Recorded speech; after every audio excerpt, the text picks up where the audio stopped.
আমরা সবাই এগিয়ে যাব, উঠবো গিয়ে বিজয় চূড়ায়, নামবো না। বাঁচার মতো বাঁচতে হবে, এগিয়ে চ। ঘুমায় যারা তাদেরও ভাই জাগিয়ে চ।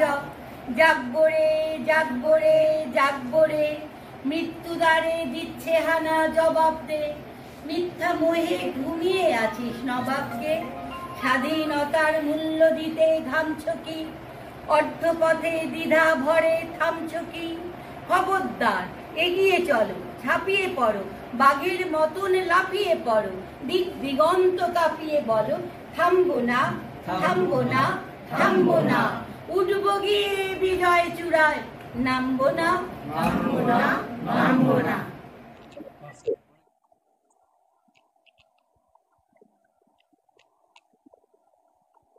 নমস্কার, আমি সন্দীপা নন্দী, পরিবারের একজন স্বেচ্ছাসেবিকা। আর আমাদের এখানে দাদা দিদি ভাই বোন যারা আছে, আমরা সবাই একসঙ্গে মিলেমিশে কাজ করি।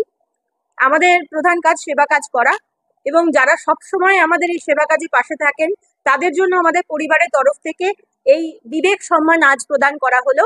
এই সম্মানে যাদেরকে আমরা ভূষিত করতে পারলাম বা যাদের হাতে তুলে দিতে পারলাম, তারা গ্রহণ করে আমাদেরকে কৃতার্থ করলেন। তারা এভাবে আমাদের পাশে থাকুন, আমাদের এগিয়ে নিয়ে যান। পক্ষান্তরে আমরা যেন আরো বাচ্চাদের যারা পিছিয়ে পড়া তাদের পাশে দাঁড়াতে পারি, বয়স্ক মানুষের পাশে দাঁড়াতে পারি। কসবা নরেন্দ্রনাথ সেবাশ্রম যেন আরো আরো মহিরুহে পরিণত হয়। সকলকে ধন্যবাদ, সকলে ভালো থাকুন আর পাশে। নমস্কার, অরিন্দম ভট্টাচার্য এখানে আমাদের সাথে সবাই রয়েছে। আমি দূরে কোথাও পরিবারের একজন স্বেচ্ছাসেবী, দূরে কোথাও পত্রিকা ও পাবলিকেশন পরিবার। আজ এখানে নবম বর্ষ বিজয়া সম্মেলনী অনুষ্ঠান ও পূজা পরিক্রমা প্রতিযোগিতার বিভিন্ন পুরস্কার প্রদান করেছে। আমার পাশে সন্দীপা রয়েছে, আমাদের পত্রিকার সহসম্পাদিকা, আমাদের মাতৃসংস্থা কসবা নরেন্দ্রনাথ সেবাশ্রমের প্রেসিডেন্ট, এবং আমাদের আশেপাশের প্রবাদদা, শিলাদি, মৈত্রীদি, মান্তুদি সবাই আমাদের আজ এখানে উপস্থিত। সমাপ্তিদি ভাই, শুভধনিদা, বৈশাখী নাগদি সুদূর বর্ধমান থেকে এসছেন। আমরা একটা পরিবার মনে করি, আমরা কোনো কিন্তু ইন্ডিভিজুয়াল পার্সোনালিটি নই। আলাদা সম্পাদক প্রকাশক হিসেবে আমার কোনো ভূমিকা নেই। এরা রয়েছে বলে আমরা আছি, এটুকুই বাস্তব। আমাদের মাটিতে পা রেখে কথা বলতে হবে, তো এরা আছে বলে আমরা আছি। এবং আজ এখানে সবাই আছে, আপনারাও আজকে আমাদের সাথে সহযোগিতার হাত বাড়িয়ে দিয়ে রয়েছেন। আপনাদের মতো যেমন অভিজিৎ দা, মৃত্যুঞ্জয় দা, আমরা খুব প্রিয় মানুষদের পেয়েছি পাশে। ভালো লাগছে অ্যাজ এ সিনিয়র, কারণ আমার থেকে সবাই সিনিয়র, আমি শিখছি, আমরা এগোচ্ছি। সবার তো শিখবে, শেখার শেষ নেই।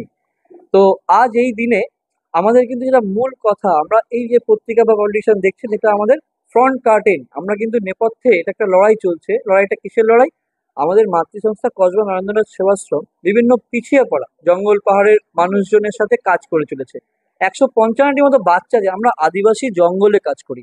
আমরা বীরহোর উপজাতি, ঝাড়খণ্ডে হাজারিবাগ অবলুপ্ত প্রায়। আমরা জলদাপাড়া ডুয়ার্সের উপজাতি গ্রাম, ইলামবাজার, বোলপুর চৌপাহাড়ি জঙ্গল বলে সব সাঁওতাল, মুর্মু, টুডু, আমরা এদের সাথে কাজ করে চলেছি, এদেরকে নিয়ে কাজ করে চলেছি। কাজটা কি না, পিছিয়ে পড়া মানে পরিবারের মানুষ ভেবে এদের সুখে দুঃখে পাশে দাঁড়ানো, বাচ্চাগুলিকে এডুকেটেড করে তোলা। কারণ এডুকেশন হচ্ছে গিয়ে আমাদের মেন ভিত্তি, পিলার।